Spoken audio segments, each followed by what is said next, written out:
Hotepu shamans and gatekeepers.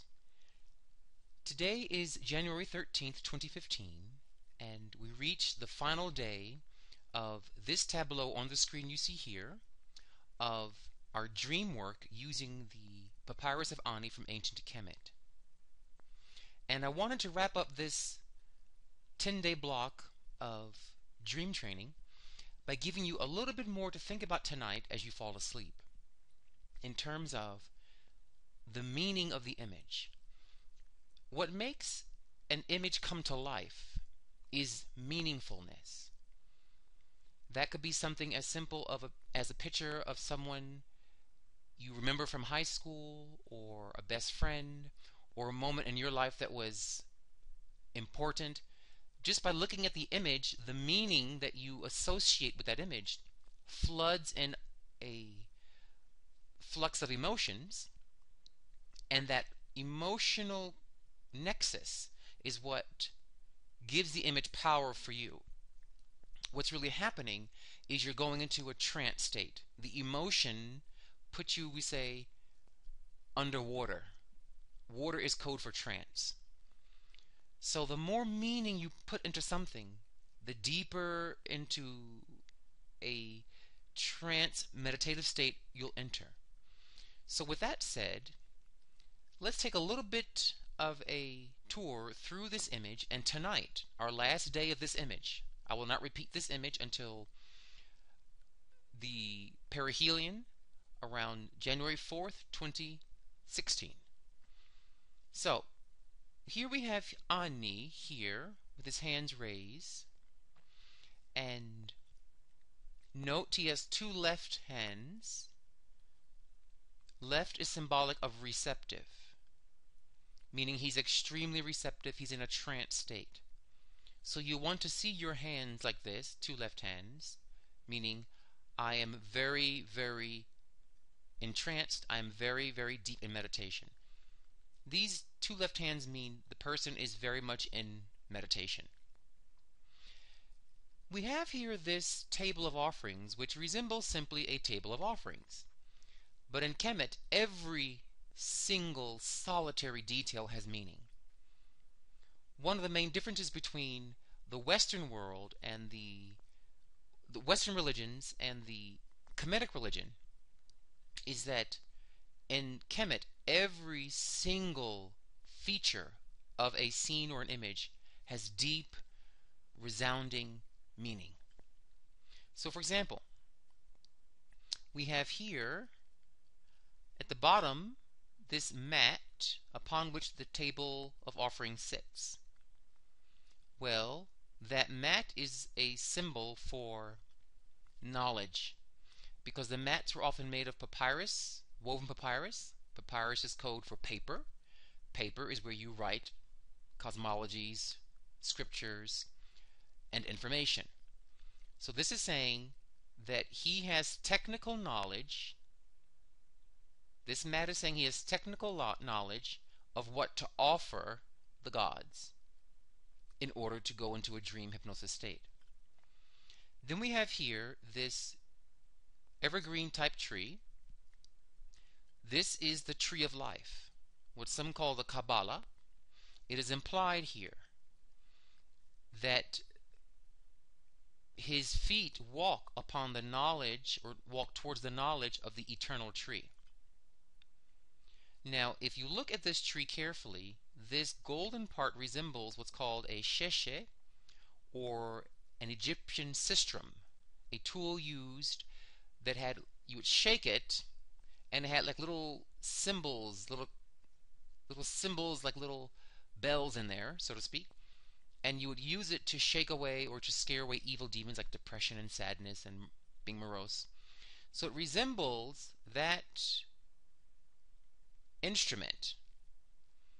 And this was planned, because what they're saying here is the tree of life basically is a tool for shaking away negativity.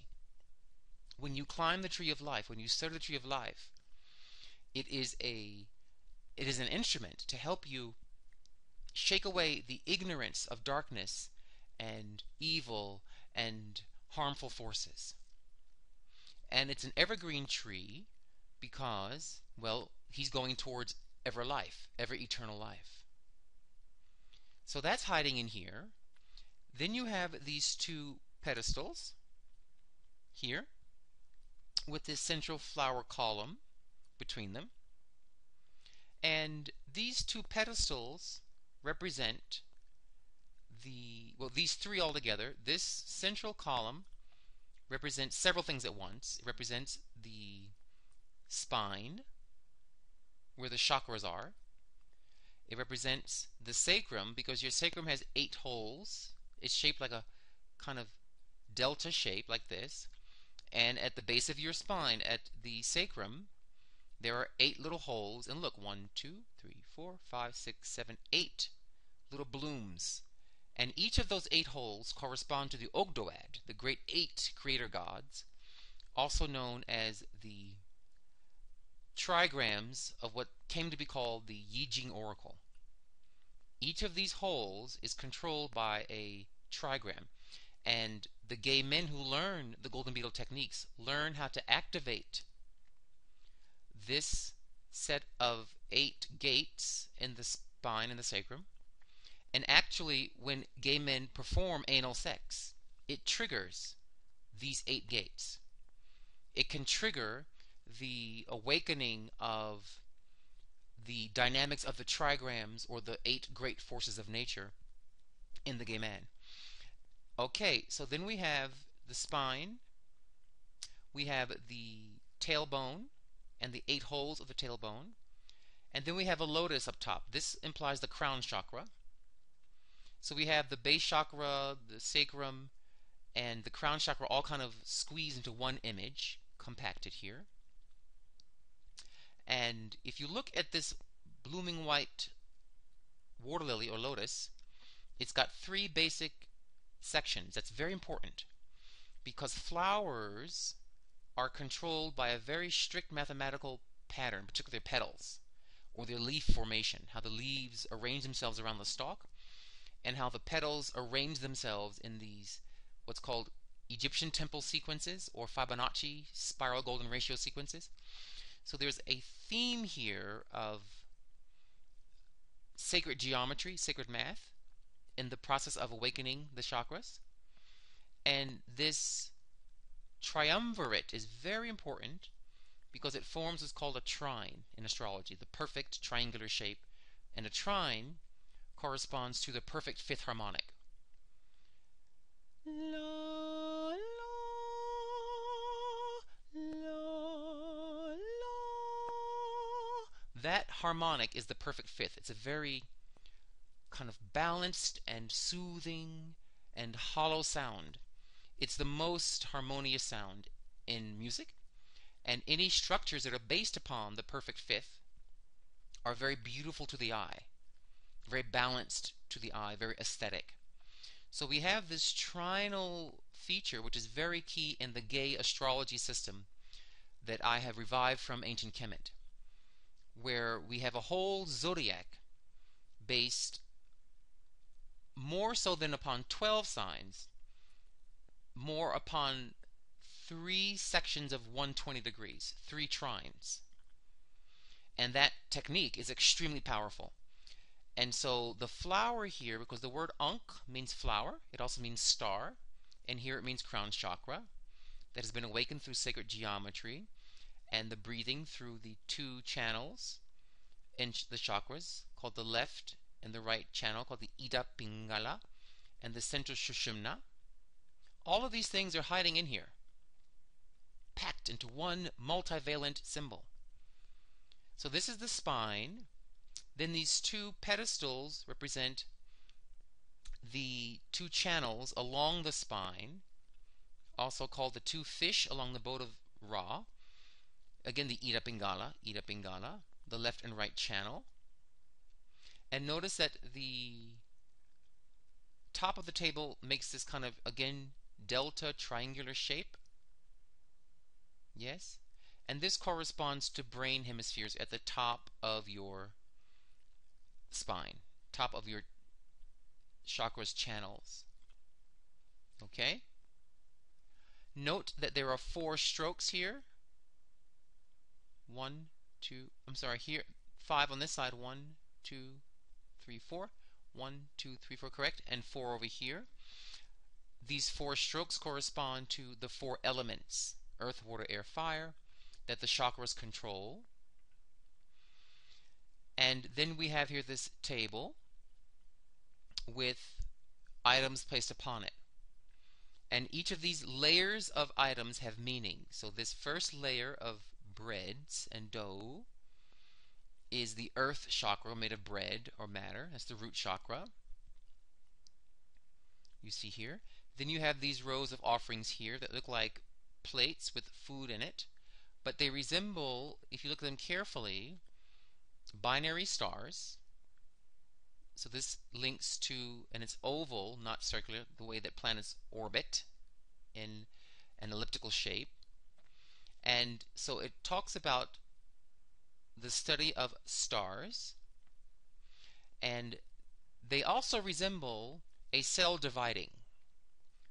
When a cell divides, it divides itself into 2. So here we have a level of understanding that stars and cell division link to the sexual chakra. And in many of the black Dravidian systems of yoga, of chakras, the sexual chakra symbol is often a circle. The root chakra is a square, and you're seeing square type shapes here, rectangular shapes here. The sexual chakra is a circle, and you're seeing circles here. So this bread level is your root chakra. Here are your sexual chakras, which are very sensitive to stars. And of course the DNA sexual chakra. Okay. And then you have here the haunches, which correspond to the solar plexus chakra, what's called the 3rd chakra, because this haunch belongs to the stars, or symbolizes the stars of the Big Dipper. The Big Dipper was called the haunch. And the Big Dipper had a lot to do with leadership, taking control of evil, because in some texts this haunch was made from the leg of Set, the god of evil. And so there are gods in each of the stars of the haunch. This is the ladle, the arm of the Big Dipper, and the square. So this corresponds to the solar plexus chakra. And look, you have your triangles. And it's traditionally known that the solar plexus chakra symbol is a triangle. You see? Then we have here these offerings here of baskets and bread. But notice here we have 2 kind of fish-like, almost paisley-shaped baskets here. These are symbolic of the lungs. They are symbolized by lungs, or modified lungs, even with little dots here of the little lung sponge-like structures of alveoli. And in the middle you have an opening here, which is where the heart sits. So now we're at the heart chakra level here, you see. And then we move up. So this basically up here is here's the throat chakra, where there's a lot of, again, bread and food. And food, of course, goes into your mouth. And the throat chakra is the mouth. So that's where there's a lot of very common food here, which will make the mouth very active. Then up here we come to these offerings of raisins or grapes, here among these offerings here. And this represents the 3rd eye. These are little eyes, and the 3rd eye can see all planes. So here at the 3rd eye level of awareness, you see. And here we have the crown chakra, where the brain lobes are white and pure, and the crown chakra emanations here, what's called the halo. And these tall offerings resemble a word called Soped, which means Sirius. And Sirius was the star that controlled the 50 oars of the boat of Ra, the 50 ores are the 50 words of power that are throughout the chakra system. And you're seeing here these little dots in here representing what's called bindu in the Dravidian yoga system. Bindu seeds, or bija, which means words of power, what we call heka. You see? And we see that this crown chakra is emanating energy or chi or voodoo. So what you're seeing here, and notice that these top parts of the crown chakra do not reach his crown, but the emanations do. So the white parts stop around the third eye. They line up to his third eye here horizontally. But the more subtle powers, you see these kind of subtle like fumes or steam coming out of these offerings, line up right to his crown. So the crown's power is very subtle. It's very sublime, highly sublimated, so refined you can't even detect it. You can't see it, but you can sense it through smell, let's say. And the smell links it back to the root chakra. The root chakra's sense organ, or organ of sense, is the nose. So what is the link between the first chakra and the root chakra? Why are we having a fragrance coming forth from the crown chakra? To remind you, once you reach the top of enlightenment, come back down to the valley and help the people. Go back to the root. Go back to your roots. Go back and help your people with your great wisdom and enlightenment. Don't sit on a mountaintop with your legs crossed under some kind of tree being cute. Come back down to the root chakra with that sweet fragrance of wisdom, light, and love. Okay? So, we have the tree of life. We have the sheshe telling you the tree of life shakes away evil. We have here the sacrum and the spine, and the whole chakras collapsed or telescoped into one little symbol here. We have the two channels of the chakras, Ida Pingala, left and right channels. We have the chakras shown here, the bread chakras of the root earth element, the watery round chakras, the haunt chakras of defeating evil, the solar plexus, the lungs, and the fourth chakra of the heart, here in the heart, and the food for the heart, here. Then we have the throat chakra, where you feed the mouth and you recite food words that feed people, scriptural information, wisdom teachings. Then you have the third eyes here, seeing many planes. Then you have the crown, the brain crowned in whiteness, with emanations of radiance or halos that give a fragrance that reminds the most enlightened people to come back down home, bring it home, make it real, make it helpful to the common people. So I wanted you to have a little initiation into what you're looking at here, and to use this tonight, for this is our, again, final night on this tableau.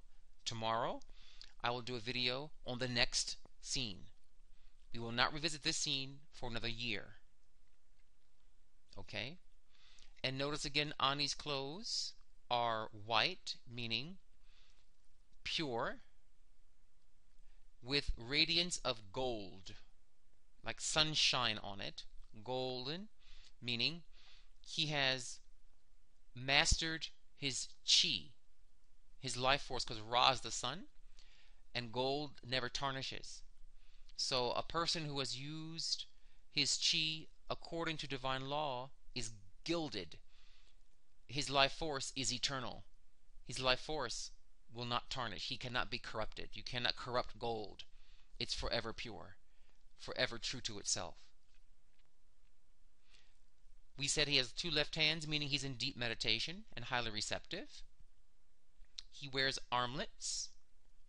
These armlets, this set of armlets around his wrists, deal with him controlling his pulse,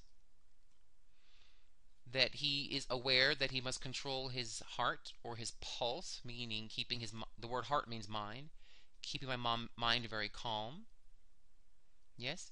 And the forearms here, the forearms deal with being able to, you use them to angle things, to angle the arms to lift things or to hold things or to carry things. And it's a symbol for planetary aspects. The angles of your arm, for example, his arms here are at about, this one maybe about a 45-degree angle or so. This a little higher, maybe about a 60-degree angle. So you want to read these angles of their arms as an understanding of an astrological component. 45-degree would be what's called a semi-square, and about 60 would be a sextile.